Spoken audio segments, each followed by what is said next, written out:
players. That's not our mission out here today. Okay, Walter Ray Williams. Oh. Broken shoe.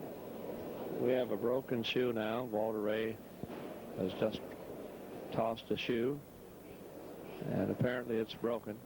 I don't know for sure what's happening.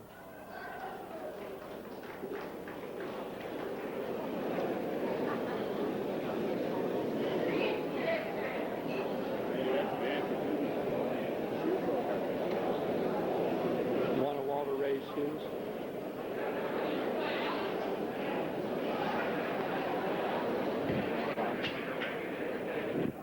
Okay, here we are now, resuming this match between Walter Ray Williams of Chino, California, who just broke a shoe. And he has gone out now and got a new pair of shoes. There they are. Watch, center right in on that. There they are, the brand new shoes. And he threw them both on. One more toss, apparently. Then they're going to begin the pitch again with Walter Ray Williams at 45, Jim Nisley from Bremen, Ohio, 28 points. Now, of course, if Walter Ray wins this match, he will go into the final game with one loss against Carl Steinfeld out of Rochester, New York, who is waiting over on this court back of us on court number 6 to play the final game. Now they'll make the final pickup down at the other end. Of course, now this makes a lot of color in Horseshoe. And I want to say just a word to our cameraman here, Doc Berman, who has done such a marvelous job of... Okay, the match resumes now. Jim Nisley, 31 points. Walter Ray Williams from Chino, California, the defending world champion, standing on 49. 4 dead. Walter Ray's just gone out, and they gotten himself a brand new pair of horseshoes. One shoe, of course, to replace the one that broke just a few moments ago here in this next to the last match, the 1981 World Championship. Nisley's right in with the first shoe. 2 shoes on for Jim Nisley from Bremen, Ohio. Gary, this is quite a match. Have you ever seen a broken shoe, Gary, up here in the World Horseshoe Tournament? A long-time statistician and the author of the book, The History of the NHPA of Horseshoe, 1909 through 1980. The author of that book, Gary Klein. This has happened many times, Glenn, and I really like Jim Nisley's class shown there. He, of course, since the shoe was obviously a ringer, he allowed it to count. And once Walter Ray returned with new shoes, he was gracious enough to allow him warm-up pitches, which is by no means necessary at all during the World Tournament. And I consider that a very classy thing to do out of Mr. Nisley. Very true it is. Well, here we stand with Walter Ray Williams, 49, Jim Nisley, 31. The next to the last match. If Walter Ray Williams can win this one, he'll go into the final match against Carl Steinfeld of Rochester, New York, who was also sharing a one-loss record in the 1981 World Championship. You know, Red, back in 79, Jim was in the same situation with Siebold, where the game was all but over, but Jim threw just nothing but doubles. All of a sudden it boiled down to one pitch. And like I say, we're dealing with cobras and baskets here. You don't want to open up the lid on any of them. Jim Nisley just picked up 3 points, and the score now 49 for Williams, 34 for Nisley. Of course, the crowd senses this situation very much, and Nisley is pitching very brilliantly here throughout this match. There's a perfect double, as you can see it on camera. We're waiting for the 2 shoes now to be delivered by Walter Ray Williams of Chino, California, the defending world champion. Incidentally, how old is Walter Ray? I understand he's 20, but I thought he was 21. Let's see, he was age 18 when he won his first title in 78. Let's try our mathematics here, okay? We can go to 79, and we'll call him 19, and 80, We'll call him 20, so we'll just deem him to be 21. Very fine. Jim Knisley picked up 3 points. He had 2 ringers. Walter Ray Williams had 1 ringer. The score now advances for Knisley to 37 points. Williams still staying on 49. Red, have you ever been on 49 before and just die there? I died there several times during this tournament, I'll tell you, believe me. Not, I think once or twice at least, I was dead on 49. You know, it would really feel great to get to 49 one of these times. I think I'll enjoy that any time.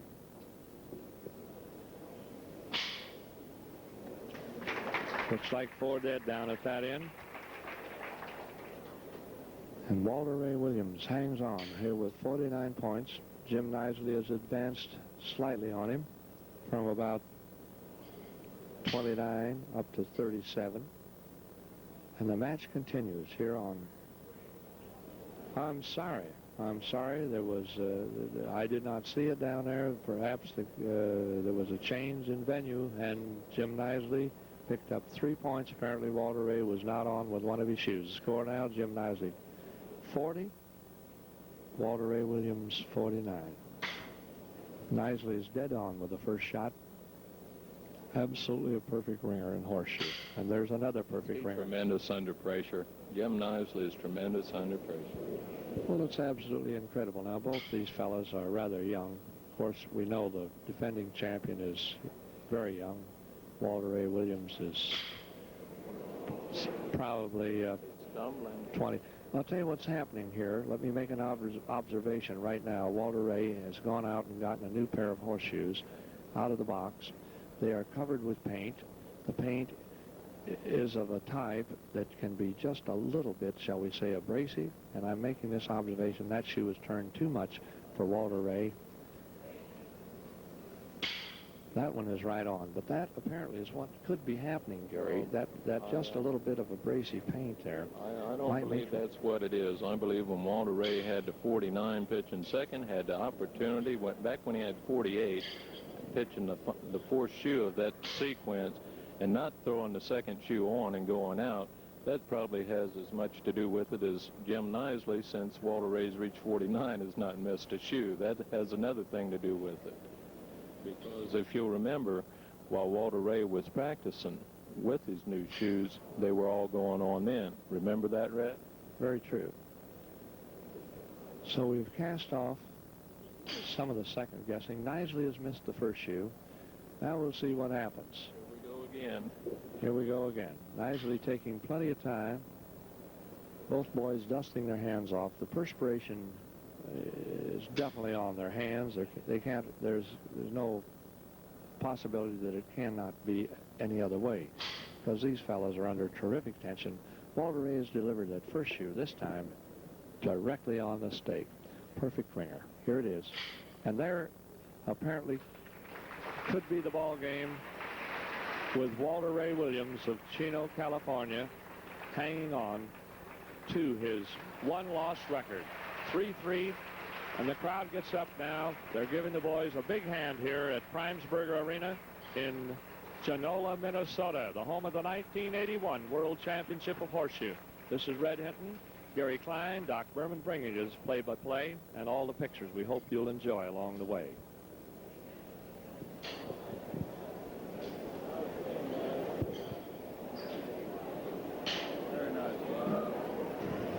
Jim Knisley of Bremen, Ohio, putting up a magnificent stand here against Walter Ray Williams, the defending world champion. In just a few moments, we'll be observing the final match.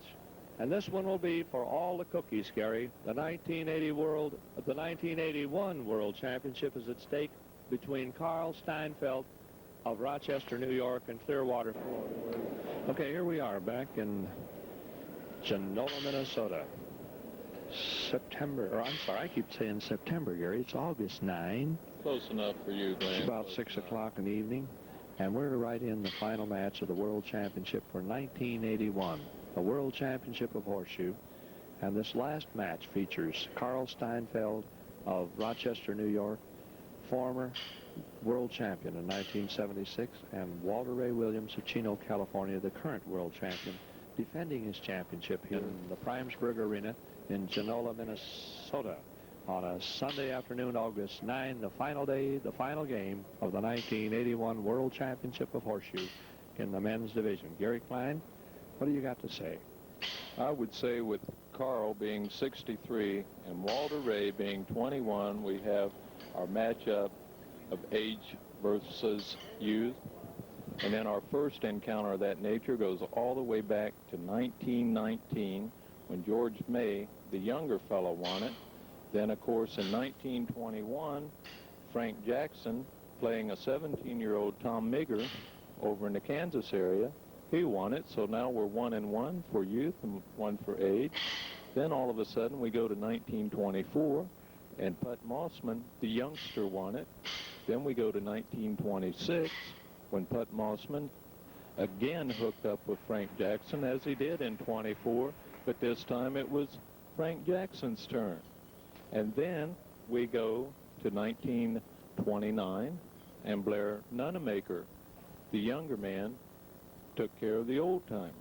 So then we go to 33, the first appearance of Ted Allen, the great Ted Allen, 10-time world champion. And Ted Allen, in his first year, beat 5-time world champion, the older man, C.C. Davis. Then our next encounter of age, we have to come all the way up to 1969, when the final game was decided in a match between Elmer Hole and young 18-year-old Dan Kaczynski. Well, youth happened to get that one. But then when we go to 1973, young Mark Siebold in a playoff with the veteran Elmer Hole was the loser. And so each year it seems like we have these kind of encounters, but it's not normal for it to go down to the final game. And any other time, you would think that the more experience one has, the better off he would be. But it seems like any time you describe an age versus youth situation, it simply boils down to skill versus skill. Gary Klein, statistician for the National Horseshoe Pitchers Association, one of the brilliant young fellows in the organization. Would you believe that Gary recited all those figures right from memory? What a wonderful accomplishment, Gary. You're a great guy, and you're good to have along with these film, I'll tell you. We just enjoy you being with us. Red Hinton and Doc Berman out here at the Primesburg Arena in Genola, Minnesota, along with Gary Klein, our statistician, bringing you the final match of the 1981 World Championship of Horseshoe, with Steinfeld from Rochester, New York, tied in this match with Walter Ray Williams of Chino, California, 9 points each. I think what's helped me so much today, Red, is all these fine cups of milk that you keep buying me, and it's nice to know that I've got it. At this end of the court, with Steinfeld in position to pitch first.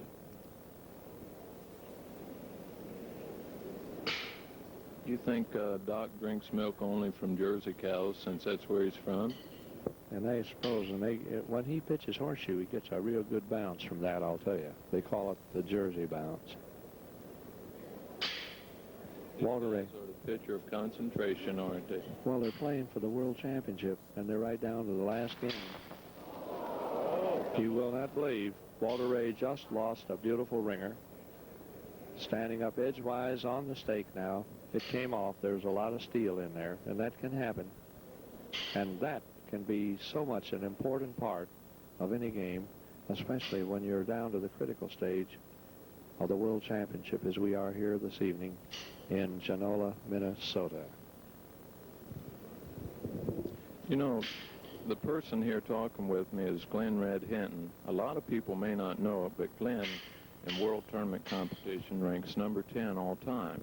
And he can more or less tell you about the pressure that's out there, as in 1977, he lost a 2 out of 3 playoff to the great Elmer Hole. But I can't call that one a youth versus age. I can just call that one skill versus skill. So Glenn can give us more insight than I could, because if I was out there, I had a broken shoe. A shoe broke during the final countdown of the match. When he was standing on 49 points, he broke his shoe. And he replaced it with a new pair of shoes, and that's the pair he's pitching now in this match.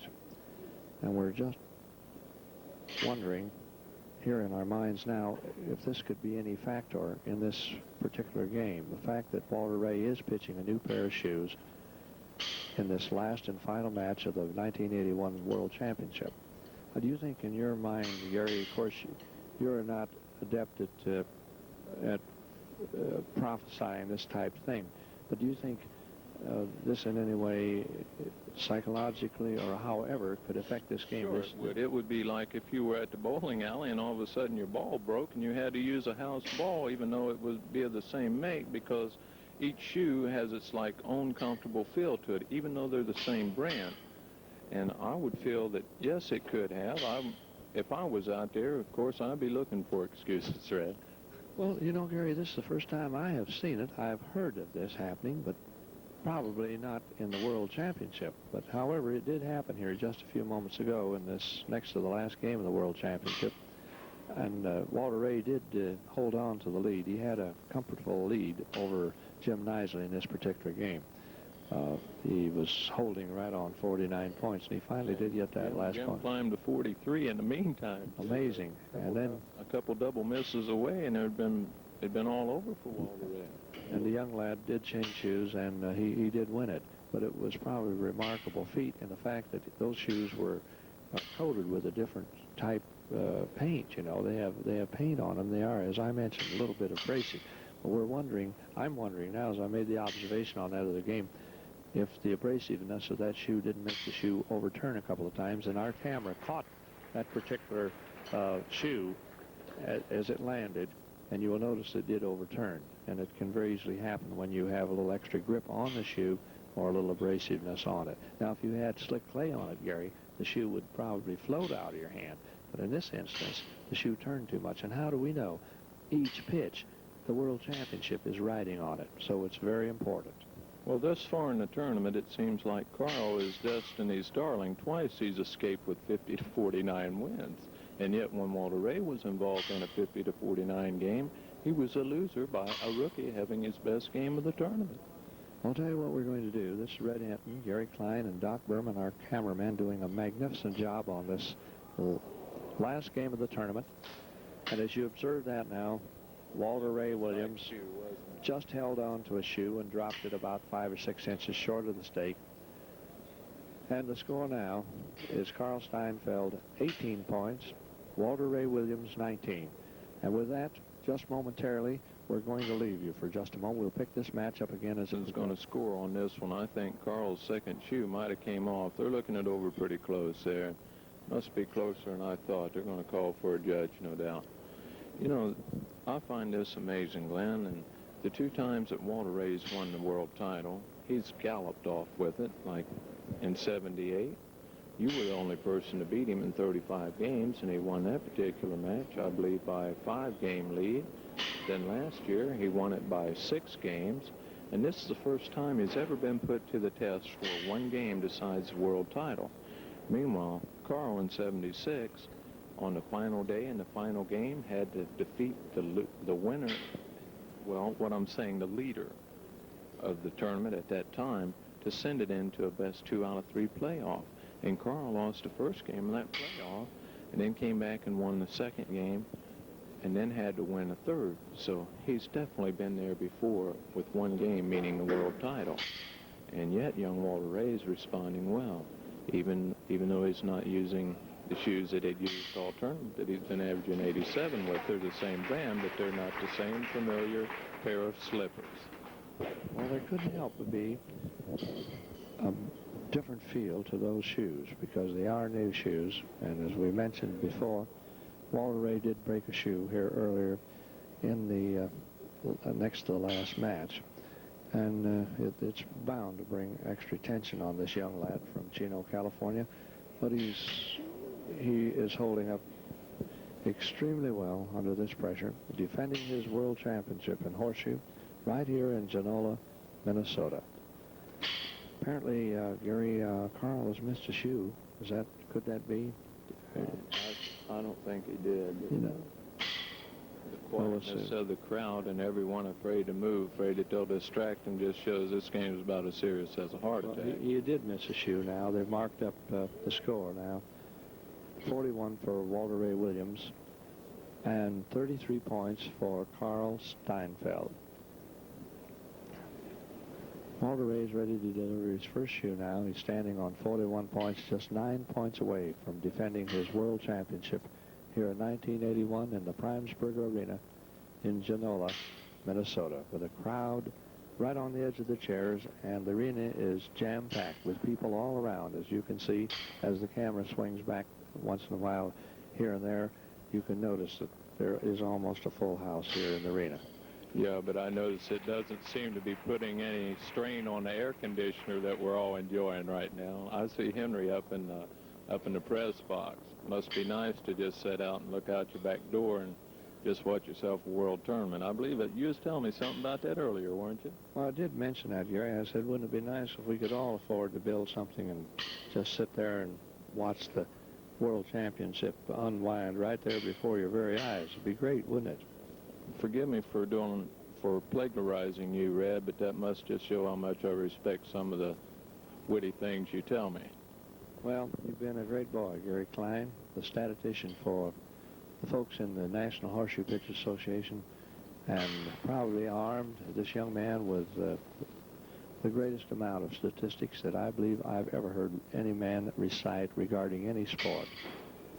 So anyway, back to the match now. Looks like we might have had a 4 dead. And Walter Ray Williams calls 4 dead. He's standing on 41 points, 33 for Carl Steinfeld, Rochester, New York, and Clearwater, Florida. Walter Ray's in the king row right now. He's 3 ringers away that count from a world title. And I imagine as each shoe is getting pitched, it's getting heavier. I can imagine it is. They've pitched here now for about 5 or 6 days, and these have been tension-packed days for these fellows. We brought 6 men to the finals here today. We probably should mention these fellows. Clarence Bellman from Indiana. Elmer Hole, 6-time world champion from Wellesley, Ontario, Canada. Ralph Simon from Waterloo, Iowa. Carl Steinfeld from Rochester, New York. Jim Nisley from Bremen, Ohio, and of course the defending world champion Walter Ray Williams. 6 men all came to the top here in the 1981 World Championship of Horseshoe, and they're playing here and just about concluding this 1981 championship with this final match between Walter Ray Williams, Carl Steinfeld. Score now 41-36, favor of Walter Ray Williams.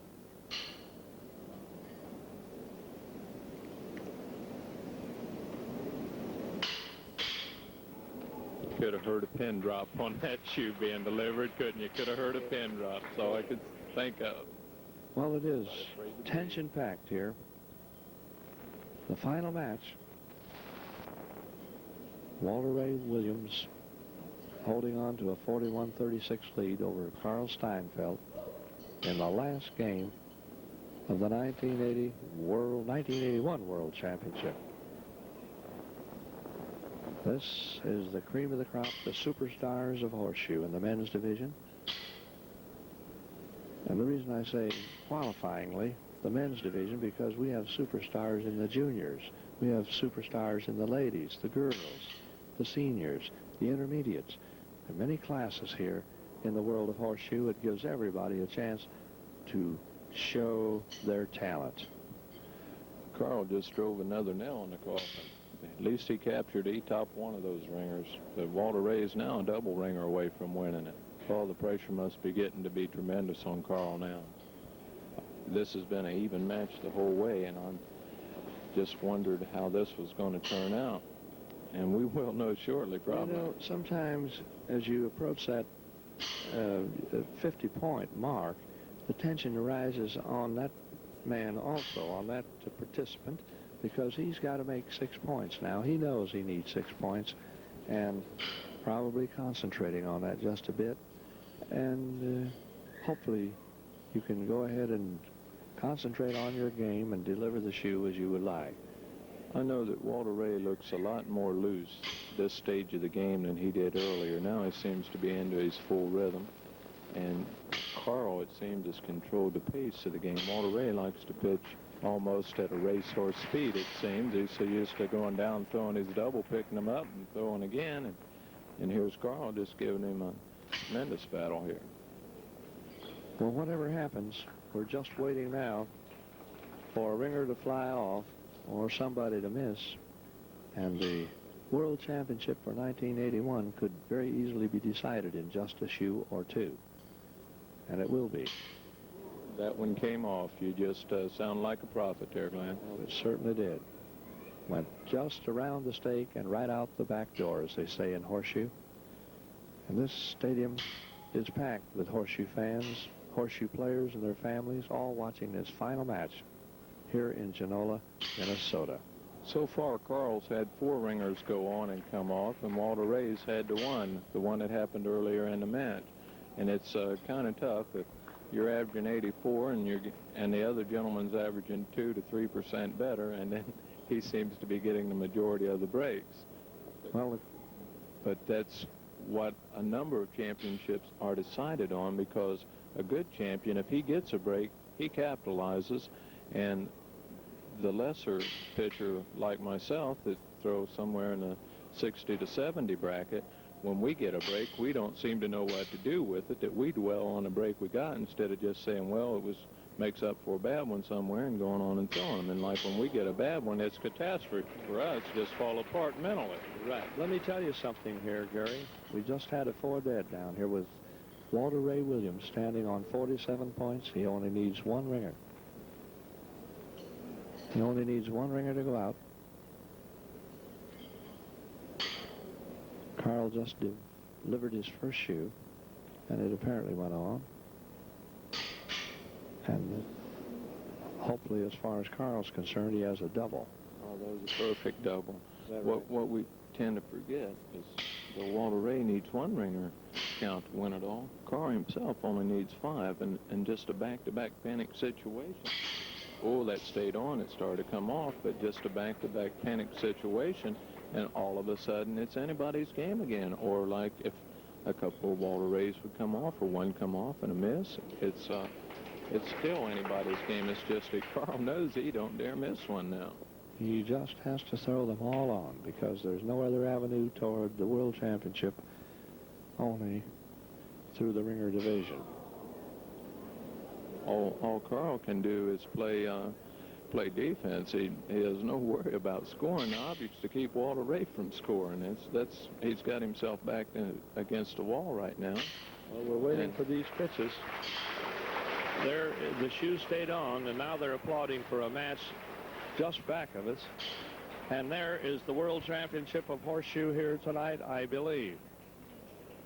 It looks to me like now we're centering in on this last pitch, and it looks like Walter Ray Williams might have just won his 2nd consecutive. Oh, I'm sorry. He did not. I'm sorry, friends.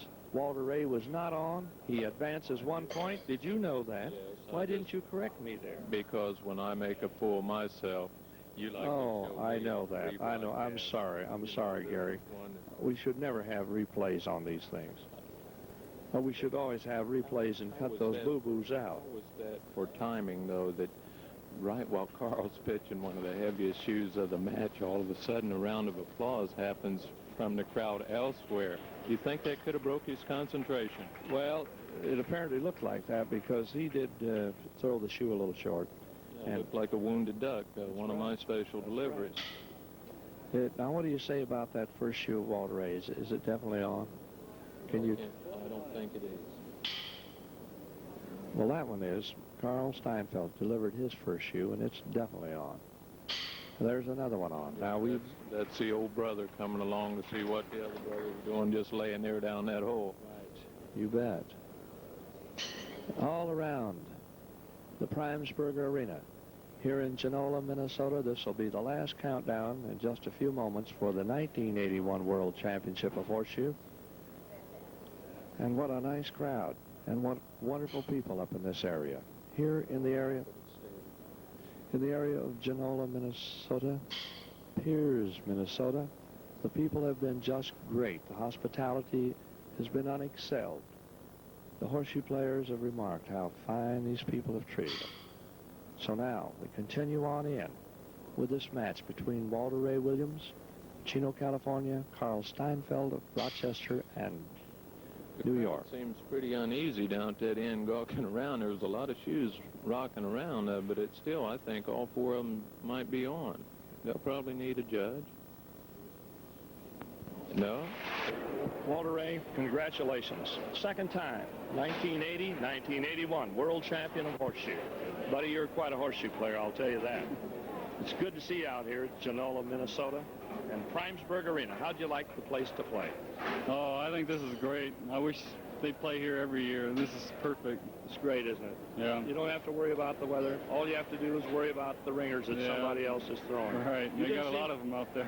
Walter Ray, you didn't seem to be worrying too much about the ringers. Your ringer average, have they tabbed that up yet? I don't know, but I'd take a guess it's about 88-1 or 88-2. It's pretty close to the record.